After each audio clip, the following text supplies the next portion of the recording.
Hey everybody, Tim here. I thought I'd take a moment and I needed to change some strings. This is my dad's guitar.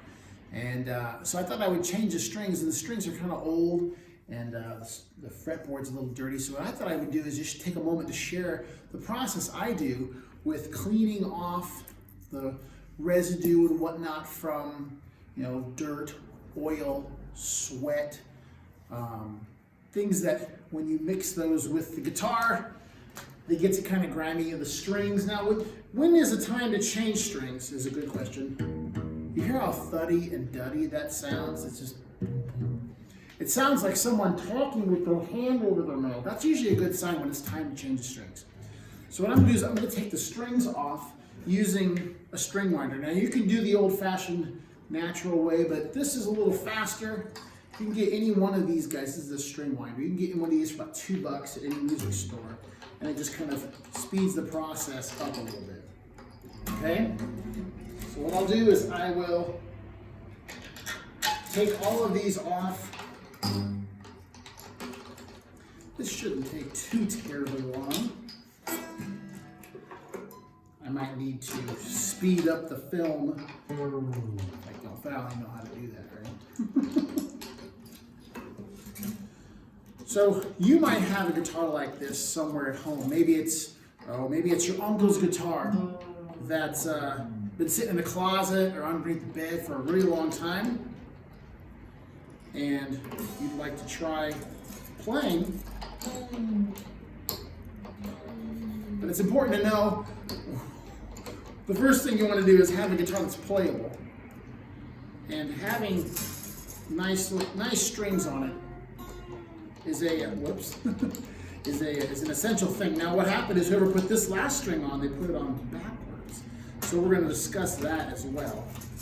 How do you know which way is backwards and which way isn't? So there's little pieces and stuff here. There's an old string that's sitting right on here. And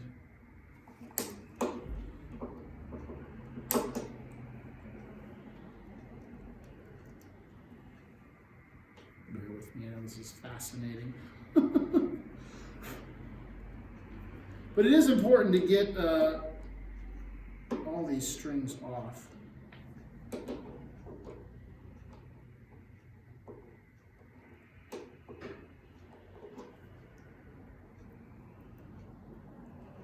There's half of it.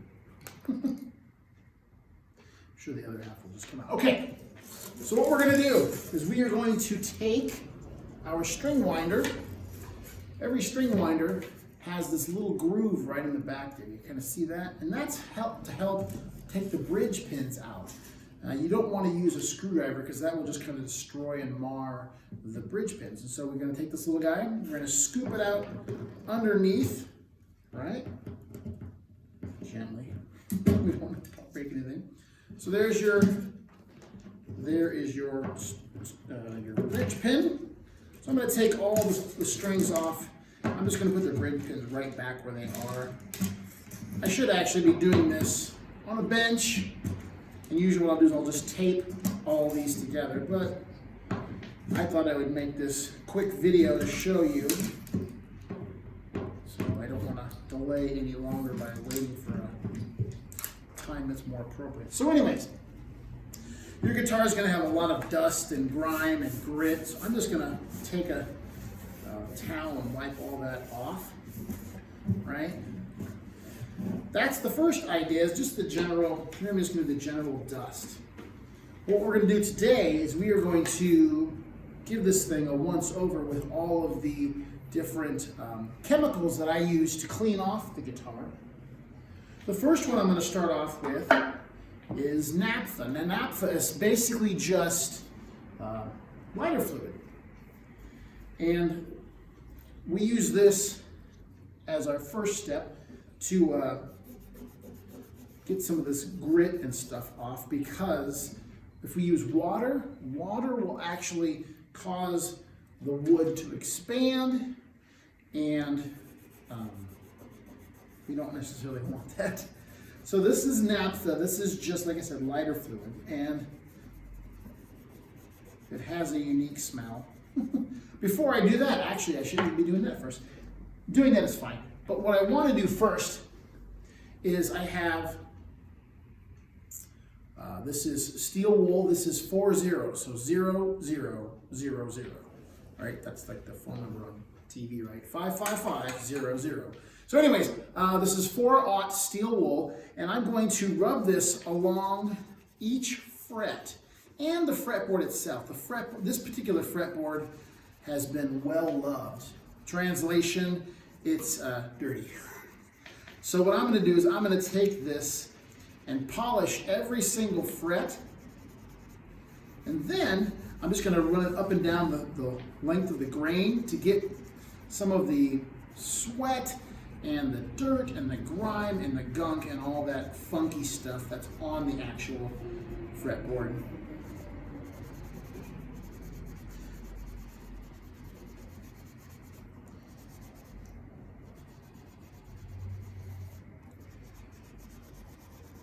Doesn't take a terrible amount of time, but this guitar has been very well loved.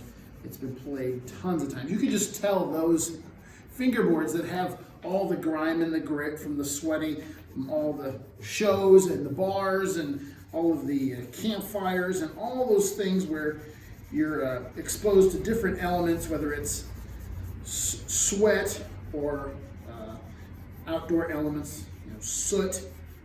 So all we're going to do is we're just going to get this wiped off first, and I'm polishing each individual fret until they shine.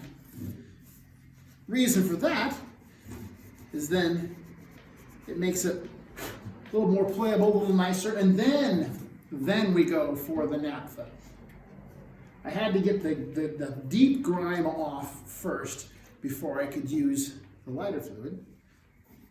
There. Now, when I use the lighter fluid, it takes all of that dirt and all that soot and all that extra stuff, and it pulls it off without damaging anything. So that's always a good place to start. And I'll do this to all the areas I think might need a good once over. So in this case, I'm going across the bridge. I'm going to go across the headstock here just to get some of that old string dust off. All right, so now we've done the steel wool, we've done the naphtha. Our next step is going to be soap. We're going to use Murphy's oil soap. This is actually a wood cleaner. So the way I think of it is like the steel wool, that's like the lava bar soap you have. And the naphtha is like a regular exfoliant, if you will. Now I'm putting the real soap on, and what that does is that pulls all of that stuff off, and we've got a nice, and it smells good, right? It smells great. And that just kind of pulls some of that deep stuff out. So what do we do once we're done with the soap? You can then wipe that off. Now I have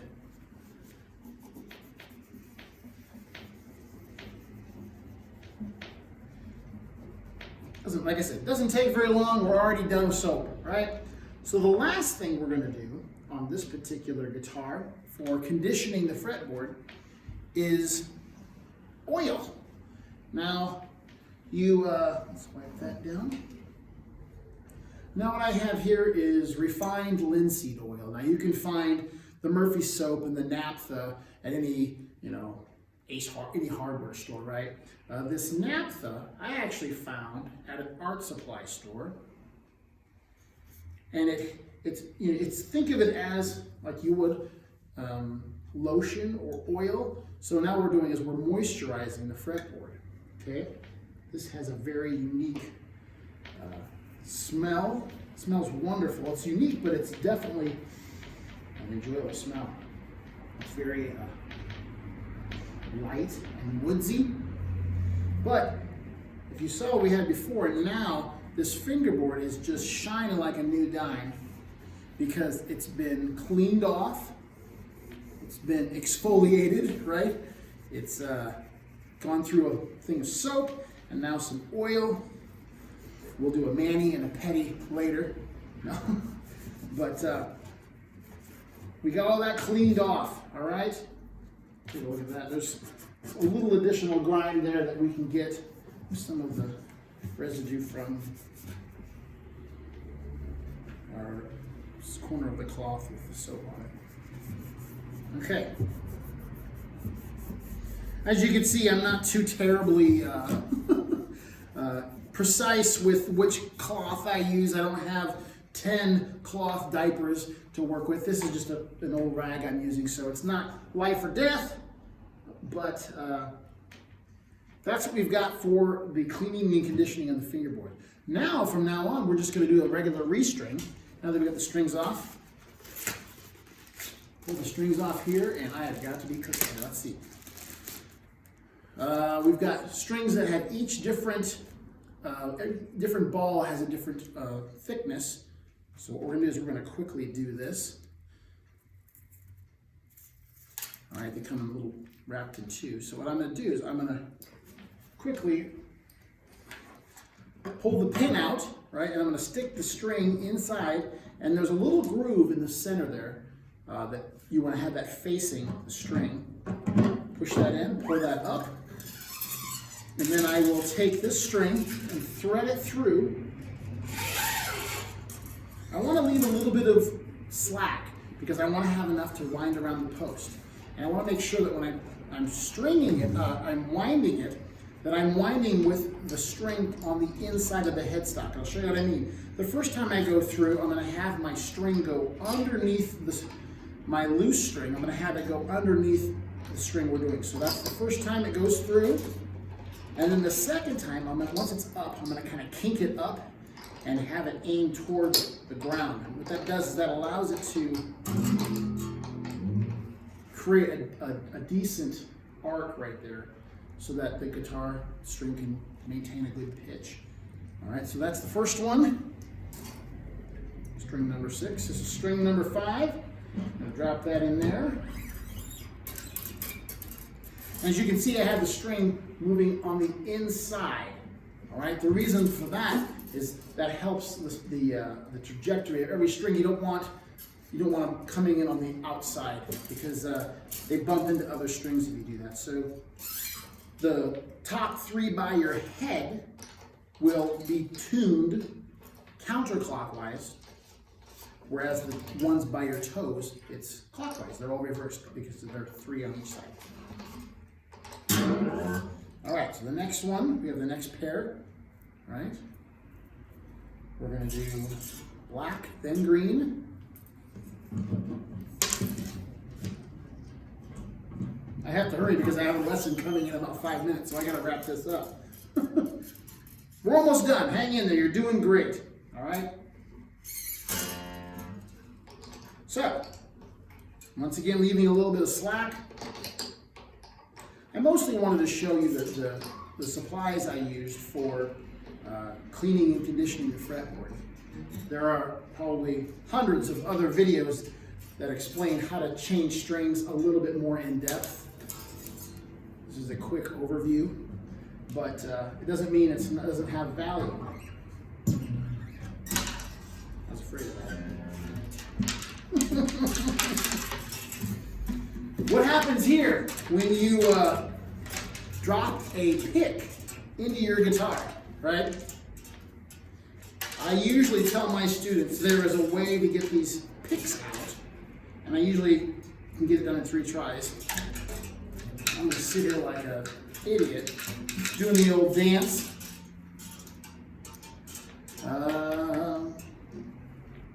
Did they fall out already? They did, I already fell out. Only took me 1 time. Okay.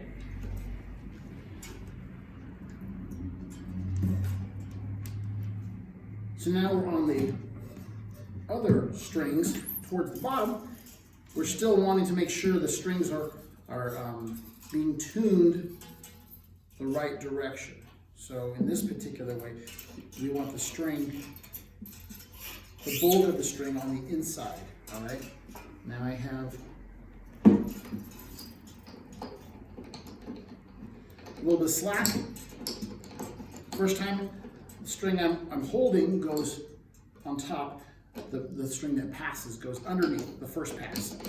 Once it's gone through that, I'll kink it up, and then I'll make sure the remaining string I'm holding goes down. Now, you notice I'm also putting a little bit of slack on the string as I'm tuning it up, so make sure that it stays on path with the nut and whatnot. 2 strings left. Okay.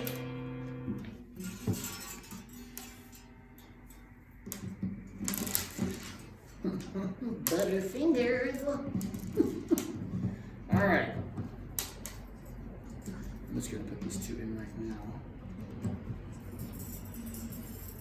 There we go. Now with the top 2 strings in pitch, they're unwound, which means they don't have linings around them, they're the shiny ones.